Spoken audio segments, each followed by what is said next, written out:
Ukraine പ്രസിഡന്റിനെതിരെ US president Donald Trump രംഗത്തെത്തിയിട്ടുണ്ട്. Zelensky സമാധാന ശ്രമങ്ങൾ തകർക്കുന്നതായി ട്രംപ് ആരോപിച്ചു. ക്രിമിയയിൽ റഷ്യൻ നിയന്ത്രണം തുടരാൻ അനുവദിക്കില്ലെന്ന യുക്രൈൻ പ്രസിഡന്റിന്റെ നിലപാട് സമാധാന ശ്രമങ്ങളെ വൈകിപ്പിക്കുമെന്നും അദ്ദേഹം പറഞ്ഞിട്ടുണ്ട്. ഐസൻ തുടരുന്നുണ്ട്.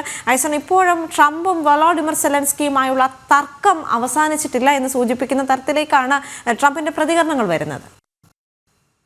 തീർച്ചയായും ട്രംപിന്റെ പ്രതികരണങ്ങൾ, അതായത് ഇന്ന് കുറച്ച് മണിക്കൂറുകൾക്ക് മുമ്പ് അദ്ദേഹം തന്റെ സ്വന്തം സമൂഹ മാധ്യമ പോസ്റ്റിൽ ട്രൂത്തിൽ വളരെ കൃത്യമായി പറയുന്നത് സമാധാന ശ്രമങ്ങൾ അട്ടിമറിക്കാനുള്ള നീക്കങ്ങൾ അല്ലെങ്കിൽ അത് വൈകിപ്പിക്കാനുള്ള നീക്കങ്ങളാണ് സെലൻസ്കിയുടെ ഭാഗത്തു നിന്നുണ്ടാകുന്നത്.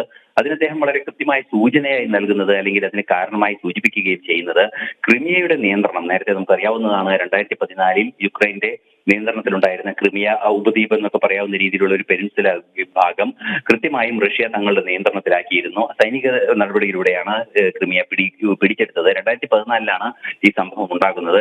അതിനുശേഷം ക്രിമിയയുടെ നിയന്ത്രണം സംബന്ധിച്ചുള്ള വിഷയങ്ങൾ യുക്രൈൻ ചർച്ചയിൽ ഉന്നയിക്കുകയായിരുന്നു. അതായത് ഈ യുക്രൈൻ യുദ്ധം ആരംഭിച്ചതിന് ശേഷമാണ് ഈ വിഷയങ്ങളെല്ലാം തന്നെ ചർച്ചയിൽ ഉന്നയിക്കാനുള്ള ഒരു നീക്കം ഇവർ തുടങ്ങി വെക്കുകയും ചെയ്തത്. അതുകൊണ്ട് തന്നെ 11 വർഷങ്ങൾക്ക് ശേഷം ഇക്കാര്യത്തിൽ എന്ത് നടപടി എന്ന രീതിയിലുള്ള ഒരു ചോദ്യമാണ് ട്രംപ് മുന്നോട്ട് വെക്കുന്നത്. അങ്ങനെയെങ്കിൽ അന്ന് 2014 തന്നെ അത്തരം നടപടികളിലേക്ക് നീങ്ങേണ്ടതായിരുന്നു.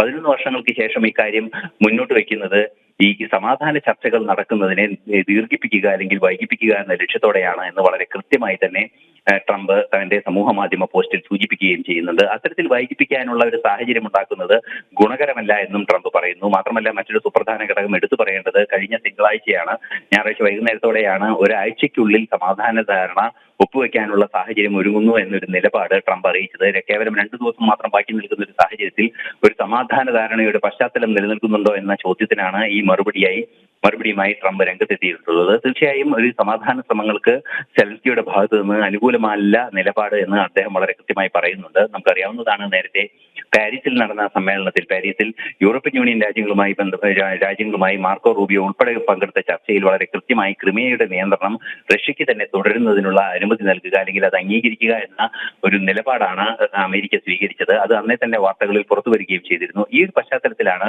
ഈ ചർച്ചകൾ ഇപ്പോൾ ഗൗരവത്തോടെ മുന്നേറുകയും ചെയ്യുന്നത്.